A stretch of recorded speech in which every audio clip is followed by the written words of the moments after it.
అందరికీ this is evening vlog అనమాట. నేను రోజు నా డైలీ రొటీన్లో సాయంత్రం టైంలో నేను ఏం చేస్తా అనేది ఈరోజు వ్లాగ్ అనమాట.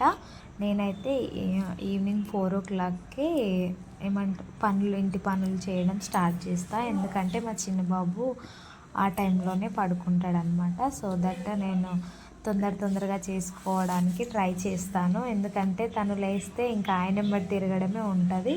చలో ఇప్పుడైతే ఇంకా ఇల్లు కేసేసి సైలెంట్గా, ఎందుకంటే మా బాబు లేస్తాడనమాట. మా బాబు లేస్తాడు, అందుకని చిన్నగా ఊకి ఇంకా డిన్నర్కి చపాతీ కొంచెం రైస్ అయితే మేక్ చేస్తున్నా. చపాతీలోకి ఎగ్ రైస్ అయితే ఎగ్ కర్రీ చేసి ఇంకా తినేసాము. తిన్న తర్వాత ఇంకా పడుకోవడమే. కొద్దిసేపు టీవీ చూసేసి మా పెద్ద బాబు అయితే స్కూల్కి వెళ్తాడు కాబట్టి తొందరనే పడుకుంటాడు ఆయన. ఇంకా మా చిన్న బాబుకి నేను తిన్న తర్వాత తినిపిస్తా. Thank you for watching. ఇంతవరకు చూసినందుకు లైక్ ఇవ్వండి.